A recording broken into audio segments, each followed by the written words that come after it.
베드로전서 3장. 아내들아, 이와 같이 자기 남편에게 순종하라. 이는 혹 말씀을 순종하지 않는 자라도 말로 말미암지 않고 그 아내의 행실로 말미암아 구원을 받게 하려 함이니, 너희의 두려워하며 정결한 행실을 봄이라.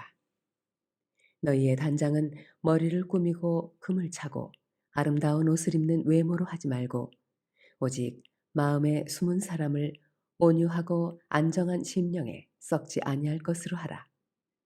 이는 하나님 앞에 값진 것이니라.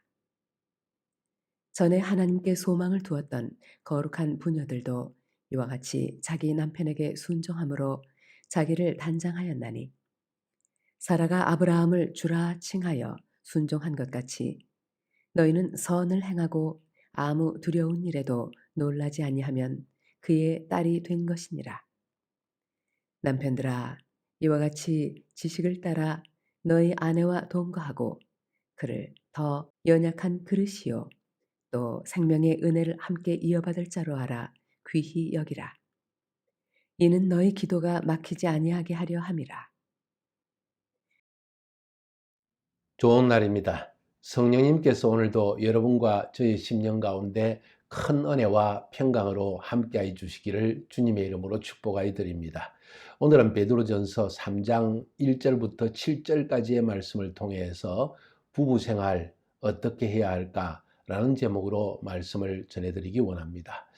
사도 베드로는 우리에게 마지막 때 기독교와 또 어쩌면 유대인들에 대한 엄청난 핍박이 있을 것을 예견하고 있다고 말하고 있습니다. 뿐만 아니라 마지막 때로 갈수록 사람들 간의 사랑은 식어지고 이기적이 되어지고 돈을 사랑하고 육신의 정욕에 빠져들게 되고, 뿐만 아니라 매우 중요한 요소가 온갖 가지 삶의 시험들이 우리를 애워싸게 된다는 것을 인식하고 있습니다. 그래서 이런 상황 속에서 우리가 어떻게 살아야 하는가 하는 것을 계속해서 가르치고 있습니다. 지난 시간에는 우리가 크리스찬들, 이런 말세를 살아가는 크리스찬들이 사회생활을 어떻게 해야 할 것인가, 또 사회 공동체, 정치 공동체, 문화 공동체, 이 가운데서 일어나는 모든 시스템들을 우리가 어떻게 받아들여야 될 것인가 하는 것도 잠깐 언급을 했습니다. 오늘은 이런 마지막 때 우리의 부부 생활은 어떻게 해야 할 것인가 하는 데 대해서 살펴보기 원합니다. 삶의 어려움이 없을지라도 부부 간의 성격의 차이와 또 추구하는 것의 차이, 이런 것들 때문에 반드시 부부 생활 가운데에서도 어려움이 닥쳐오게 돼 있는데, 우리의 삶의 모든 여러 가지 영역 속에서 물질 생활, 성격, 또 자녀 문제, 모든 문제를 해결하는 문제뿐만 아니라 시댁, 또 처가댁, 이런 모든 관계 안에서 시험이 계속 닥치고 있을 때, 만약 부부 사이 관계에서도 바른 삶의 부부 생활의 도리를 알지 못한다면 인생은 참 불행하게 될 것입니다. 나이가 들어갈수록 또 점점 인생의 황혼기에 들어갈수록 부부는 더 남처럼 되어지고 각방을 쓰게 되고 대화도 없어지고 조그만 일에도 서로 감정이 격하게 되어지고 큰 소리가 나게 되고, 이런 일들이 일어나는 것이 너무나 비일비재합니다. 오늘날 이런 일들이 실제로 일어나고 있고, 특별히 마지막 때로 갈수록, 주님이 재림하시기 직전에 흘러갈수록 부부 생활은 더 심각해진다는 것이 사회 통계학적 자료입니다. 자, 2000년 전에 사도 베드로는 이런 일을 미리 보고 있는 것 같습니다. 아니, 어쩌면 인간 사회 속에서 부부 생활이라는 것은 별로 변한 것이 없을 정도로 죄악된 육신적인 세상적인 요소가 우리 부부 생활 속에 스며들어 있다는 것입니다. 이런 삶 속에서 우리가 정말 말세를 살아가는 성도들의 부부 생활 어떻게 해야 될까? 아주 간단하게, 아주 핵심적으로 가장 중요한 내용들을 지금 사도 베드로 선생은 우리에게 가르치고 있습니다. 한번 들어보시겠습니까? 한번 자세히 들어보시면 굉장히 중요한 부부 생활의 하나됨, 평화, 안정감, 만족감, 이런 것을 우리가 느낄 수 있을 것입니다. 오늘 1절부터 7절까지인데 1절부터 6절까지에서는 길게 아내 된 자들아, 아내들에게 이야기하고 있습니다. 아내들만 들으세요. 남편들은 이것도 듣고 너무 사용하지 마시고, 그 다음 7절에서는 남편 된 자들아, 남편들에게 이야기하고 있습니다. 아내들이 이 남편에게 주신 말씀을 너무 이용하지 마세요. 남편들만 꼭 들으시고 그 말씀대로 한번 행하여 보시기 바랍니다. 부부 생활에 엄청난 변화가 일어나리라고 저는 확신합니다. 먼저 하나님께서 아내들에게 요구하시는 가장 중요한 것이 뭘까요? 저는 크게 말해서 한 세 가지라고 생각합니다. 하나는 하나님이 세우신 부부 사이의 영적 질서를 잘 지켜라. 쉽게 이야기해서 남편에게 복종해라. 순복해라. 순종하고 복종하는 그런 말을 우리 한국말로 번역을 했습니다. 순복해라. 사실 이 말은 모든 일에 남편의 결정에 따르라는 이야기입니다. 저희 가정에 종종 그런 이야기를 하지만은 저희 아내와 저희 사이에 항상 이런 묵시적인 어떤 윤례가 있습니다. 규율이 있습니다. 뭔가니 저희 와이프는 뭐든지 하고 싶은 말을 다 할 수 있습니다. 그러나 결정은 제가 내립니다. 의견이 다를 수 있지요. 그러나 결정권자는 남편이라는 것을 성경은 말하고 있습니다. 그 말의 의미가 아내들아, 이와 같이 자기 남편에게 순복해라. 남의 남편에게 순종할 필요는 없습니다. 그러나 자기 남편에게는 순복하는 것이 하나님이 세우신 가정 질서다. 그래서 첫 번째는 남편과의 관계에서 하나님의 질서를 지키라 하는 것이 중요한 이야기고, 두 번째로는 하나님을 두려워해라. 아내들아, 하나님을 두려워해라. 내가 이렇게 남편에게 대할 때 하나님이 기뻐하실 것인가? 하나님이 날 벌 주시는 않을까? 내가 아내의 자리를 너무 넘어서 행하는 것은 아닌가 하는 것을 생각하는 것은 참으로 지혜로운 것이다. 하나님을 두려워하지 않는 아내, 무서운 여자입니다. 이런 여자와 같이 사는 것은 참 힘든 일일 것입니다. 하나님을 두려워하지 않는데 남편을 두려워하겠어요? 하나님을 두려워해라 하는 이야기. 그 말은 다른 말로 표현하면 하나님께 소망을 두고 살아라는 이야기입니다. 하나님이 내 모든 기도를 들어주신다. 그래서 내게 있는 모든 억울함과 내게 있는 모든 문제, 내게 있는 두려움, 모든 것을 하나님께 쏟아붓는 여자, 아내, 이것을 하나님은 요구하고 있다. 세 번째로 아내의 삶입니다. 혹은 오늘 얘기하면 아내의 행위입니다. 1절에 보니까 자기 남편에게 순종하라. 이는 혹 도를 순종치 않은 자라도, 남편이 도를 순종하지 않고 하나님을 두려워하지 않을지라도 말로, 아내의 말 때문이 아니라 아내의 행위로 말미암아 구원을 얻게 하려 함이라. 매일매일 삶 속에서 아내의 행동은 매우 중요하다. 말 중요하다. 표정 중요하다. 감정 표현 중요하다. 아내의 행위가 중요하다는 겁니다. 너무 말 많이 하지 마라. 말로 남편을 바꾸려고도 하지 마라. 어떻게 하나님이 세우신 권위 질서에 남편이 머리이고 아내는 돕는 조력자인데, 조력자가 자꾸 이래라 저래라 조종하기 시작하면 좋아할 남편은 아무도 없다.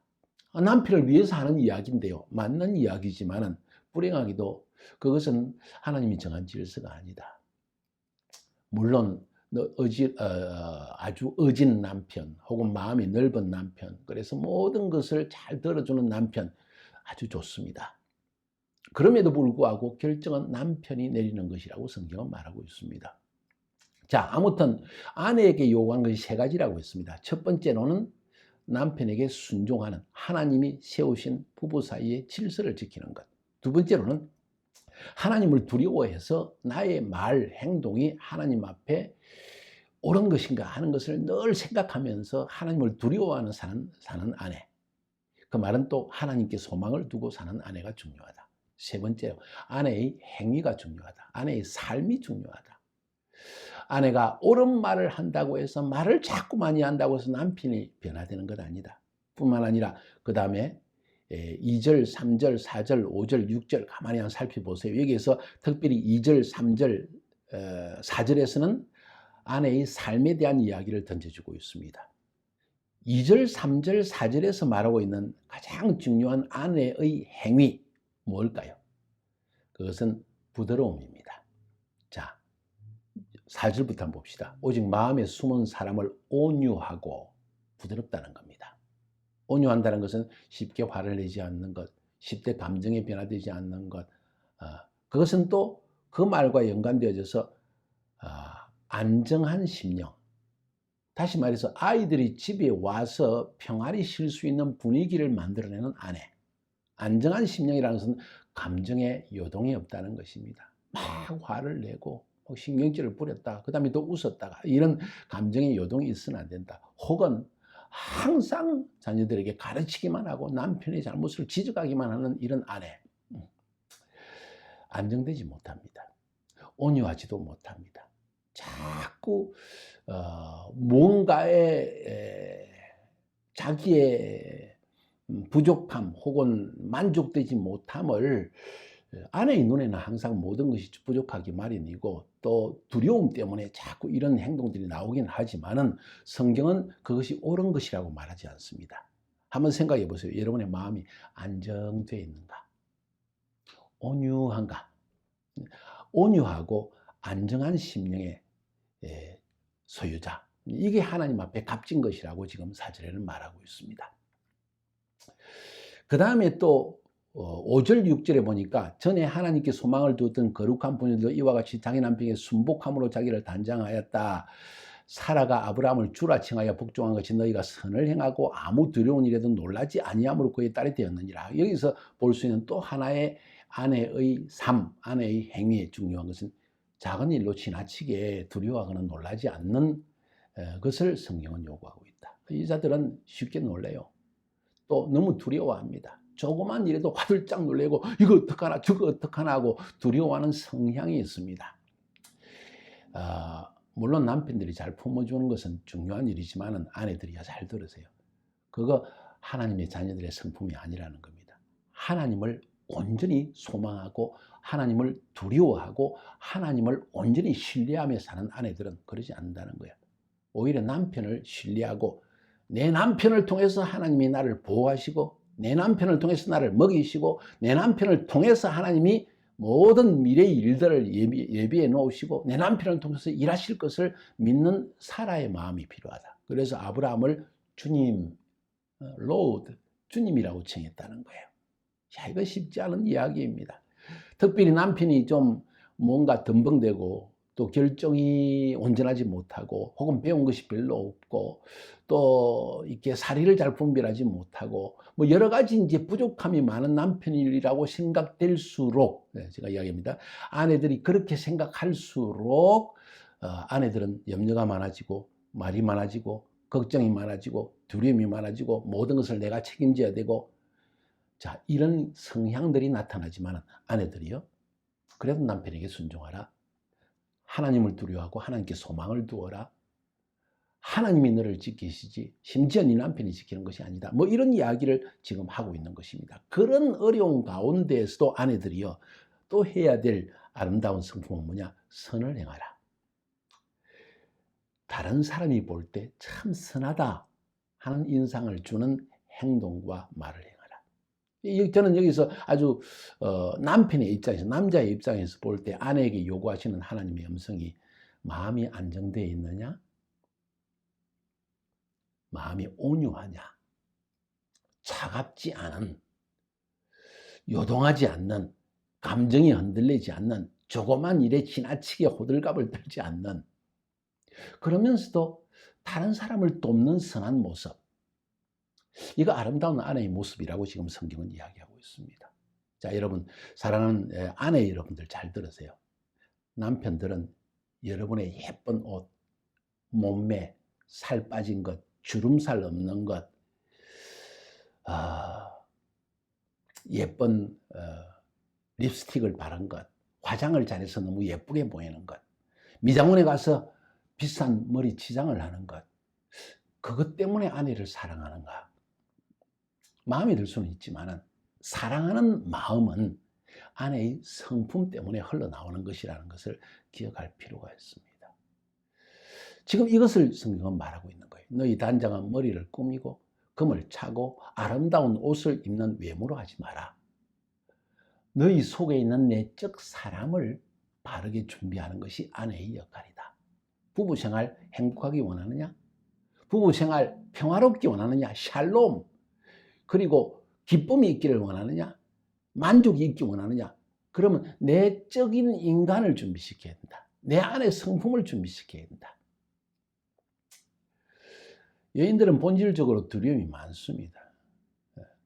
그래서 너희는 두려워하며 정결한 행위를 봄이라. 아내가 하나님을 두려워하고 하나님을 소망을 두고 그리고 그 하나님 앞에서 바른 일을 행하는 그 정결한, 순결한, 조용한, 온유한, 따뜻한, 차갑지 않은 그런 모습을 보게 될 때, 또 호들갑을 들지 않는 이런 모습을 보게 될 때 자연적으로 남편의 마음이 아내에게 향하게 된다. 자, 그쯤 되면 부부 생활은 행복의 길을 들어선 것입니다. 사랑하는 아내 여러분들, 꼭 이 말씀을 명심합시다. 너무 거치장, 나이 들수록 거치장은 너무 신경 쓰지 않는 것 같습니다. 제 생각에는. 그런데 성격은 변하지 않는다면 그건 큰 문제입니다. 그 다음 남편들에 대한 이야기를 들어봅시다. 남편 된 자들아, 이와 같이 지식을 따라 너희 아내와 동거하고 저는 더 연약한 것이요 또 생명의 은혜를 유업으로 함께 받을 자로 알고 귀히 여기라. 이는 너희 기도가 막히지 아니하게 하려 함이라. 지식을 가지고 아내와 동거해라. 이 말은 아내를 알아야 된다. 여자를 모르는 남편, 접니다. 여자를 모르는 남편이 되어서는 안 된다. 잘 알아야 된다. 지식을 가지고 아내와 동거해야 된다. 왜 이 말을 할까요? 남편은 본질적으로 태스크 오리엔티드 되었습니다. 일 중심입니다. 그래서 아내가 상처를 받는지 아내가 어떻게 생각하는지 내가 이렇게 말하면 다른 사람들이 어떤 상처를 받는지 모릅니다. 그래서 아내가 여보 그렇게 말하면 남들이 상처받아. 그렇게 말하지 마. 당신의 마음은 안 그렇지만 남들은 이렇게 받아들일 수 있어. 온갖 이야기를 다 하게 되지만은 남편은 그런 일에 대한 지식이 없다는 거예요.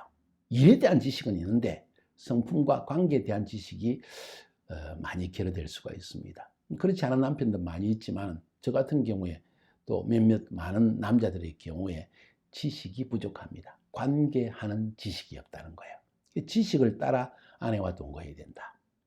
어떤 지식이 중요하냐? 아내는 연약한 그릇이다. 저것도 몰라. 여자들은 되게 핸드폰, 컴퓨터 이런 걸 잘 몰라요. 저희 아내는 운전도 잘 못합니다. 너무 놀래가지고 제가 사고 날까 그러면 아예 하지 마라 그랬습니다. 제가 다 하겠다고. 제가 비서대 줄 테니까 걱정하지 마라. 그 다음에 뭐 핸드폰에서 뭘 구입한다거나 혹은 뭐가 들어오게 되면 이게 뭐냐고 막 놀랍니다. 제가 그러다 걱정하지 마. 내가 다 해줄게. 뭐 문제 있으면 나한테 다 맡겨. 연약한 그릇입니다. 조그만 일에도 쉽게 놀라기 쉽습니다. 이런 지식이 우리에게 꼭 필요하다는 거예요. 아니 그것도 다 몰라? 아니 당신이 지금 몇 살인데 인생을 얼마나 살았는데 이런 식으로 핀찬을 주지 말라는 겁니다. 연약한 그릇이다. 제일 중요한 것은 남편들이 아내에 대해 생각할 것은 쉽게 이혼하지 마세요. 생명의 은혜를 유업으로 함께 받을 자이다. 아내와 천국에서 영원히 함께 살 존재다. 지금부터 잘 사는 연습해야 된다. 내 아내와 저는요, 갈수록 그것을 깊이 느끼고 있습니다. 여보, 우리 천국 가서 영원히 살 건데 지금부터 잘 살자 우리. 마음에 들지 않은 일이 있습니다. 제가 아내 뒤에 가서 꼭 껴안아주고 미안해 한마디. 저희 아내도 당신 왜 그랬어? 하고 따지지 않습니다. 그냥 이해합니다. 내 남편의 부족함이 있지 하고 이해를 해줍니다. 저도 역시 저희 아내에게 왜 그렇게 따져? 그건 뭐 넘어갈 수 있는 일을 그렇게 지나치게 그래 하고 말하지 않고 그냥 미안해 하고 말합니다. 왜? 생명의 은혜를 유업으로 함께 받을 자라는 거예요. 함께 영원히 살 존재인데 지금부터 다투다가 천국 가서도 계속 다투면 이거 인생 동안에만 불행한 것이 아니라 영원한 생명 속에서도 불행하다면 이건 문제 아니겠어요? 더욱이 이렇게 해서 마음이 갈라지면요, 기도가 안 됩니다. 기도가 안 된다는 것은 응답이 없다는 이야기입니다. 하나님이 안 돌아보신다는 이야기입니다. 기도하려 해도 기도의 문이 열려지지 않습니다. 저는 아내와 조금 다투고 나면요, 그걸 화해하지 않고 침대에 들어가면은 밤새 잠을 못 자고 가슴이 다 아파요. 이게 모르겠습니다. 저만 그런지. 저희 아내도 그렇대요. 그래서 우리가 나이가 들수록 우리 절대 마음 상하지 말자 하고 서로 이야기를 나눕니다. 자, 이것이 오늘 성경에서 말하고 있는 부부 생활, 특별히 마지막 때로 갈수록 핍박, 온갖 가지 시험이 닥치는데 부부 생활까지 시험이 더 강하게 온다면 이거 어떻게 살아갈 수 있겠습니까? 사랑하는 여러분, 아내들아 하는 부분만 아내들은 살펴보세요. 남편들아 하는 부분만 남편들은 살펴보세요. 그리고 자신을 한번 바꿔나가 봅시다. 이렇게 우리가 좀 더 조정해 나가고 좀 더 우리 자신을 바꿔나간다면 빠른 시간 안에 부부생활에 행복감이 다시 찾아오리라고 저는 그렇게 생각해 봅니다. 승리하시기를 주님의 이름으로 축복합니다.